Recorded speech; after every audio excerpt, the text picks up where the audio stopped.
22 जनवरी 2024 को एक बार फिर प्रभु श्री राम टेंट से मंदिर में विराजमान होंगे। ये वो दिन है जिसका राम भक्तों को सालों से इंतजार था। भगवान राम की मूर्ति की प्राण प्रतिष्ठा होने के बाद भारी संख्या में श्रद्धालु अयोध्या धाम पहुंचेंगे।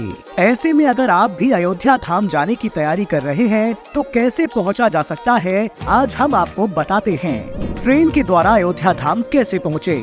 अयोध्या धाम जाने के लिए सबसे किफायती साधन है ट्रेन। आप देश भर के अलग अलग शहरों से अयोध्या धाम जंक्शन तक के लिए ट्रेन ले सकते हैं। अयोध्या धाम स्टेशन से राम मंदिर की दूरी बस 6 किलोमीटर है।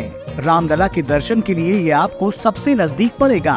इसके अलावा आप फैजाबाद जंक्शन के लिए भी ट्रेन पकड़ सकते हैं। फैजाबाद जंक्शन से राम मंदिर की दूरी मात्र 20 किलोमीटर है।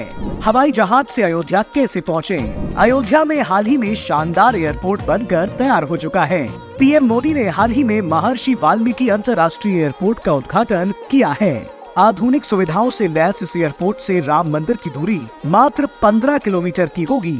इसके अलावा आप लखनऊ में चौधरी चरण सिंह एयरपोर्ट तक की भी फ्लाइट ले सकते हैं। रामलला के दर्शन करने के लिए लखनऊ से अयोध्या के लिए 125 किलोमीटर की यात्रा तय करनी होगी। सड़क मार्ग से अयोध्या कैसे पहुँचें? अयोध्या के लिए सरकारी और निजी बस सेवाओं का बड़ा नेटवर्क है, जो अयोध्या को देश के कई शहरों से जोड़ कर रखता है। उत्तर प्रदेश और आसपास के राज्यों से अयोध्या के लिए कई एसी और नॉन एसी बस चलती हैं। अयोध्या से Lucknow 125 kilometre, Varanasi 200 kilometre, Prayagraj 160 kilometre, Gorakhpur 140 kilometre और दिल्ली लगभग 636 किलोमीटर की दूरी पर स्थित है, जिसे आप बस, टैक्सी या कार के माध्यम से अयोध्या तक का सफर तय कर सकते हैं। अयोध्या धाम पहुंचने वाले राम भक्तों को किसी प्रकार की कोई दिक्कत ना हो, इसलिए मोदी सरकार ने हर मार्ग का शानदार विकास किया है। मोदी सरकार में न केवल राम मंदिर बना है, बल्कि राम भक्तों के स्वागत के लिए अयोध्या भी पूरी तरह तैयार है। 22 जनवरी राम राज्य के स्थापना की घड़ी है। प्रभु श्री राम के 500 वर्ष के लंबे वनवास के बाद एक बार फिर वो टेंट से मंदिर में विराजमान होंगे। आज विपक्षी पार्टियां चाहे राम मंदिर का क्रेडिट बीजेपी को देने से कतरा रही हैं, लेकिन बीजेपी ही अकेली पार्टी थी जिसके घोषणा पत्र में राम मंदिर शामिल रहा है। सुप्रीम कोर्ट के फैसले के बाद मंदिर निर्माण के ट्रस्ट का गठन करना हो, चाहे उस ट्रस्ट के सदस्यों में हिंदू समाज के सभी वर्गों को शामिल करना हो, मोदी सरकार ने ये काम बखूबी किया। आज अयोध्या का जीर्णोद्धार बीजेपी के विकास और मोदी जी की गारंटी को दर्शाता है। भव्य मंदिर का हो रहा है निर्माण।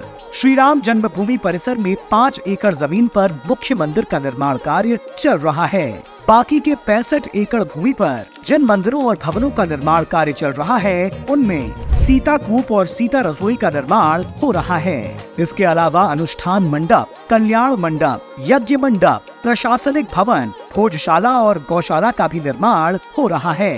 मंदिर परिसर में ही अशोक वाटिका, पुष्प वाटिका, नक्षत्र वाटिका, दोरवा वाटिका, आगमन मार्ग, चौक, संग्रहालय और पुस्तकालय के साथ ही अंगद टीला, कुंड और मंडप, नल की टीला, रामलीला मैदान, राम कथा सरोवर, रंगशाला, श्री राम वाटिका, धर्मशाला, लक्ष्मण वाटिका, लवकुश कुंज और दीप स्तंभ का निर्माण कार्य किया जा रहा है।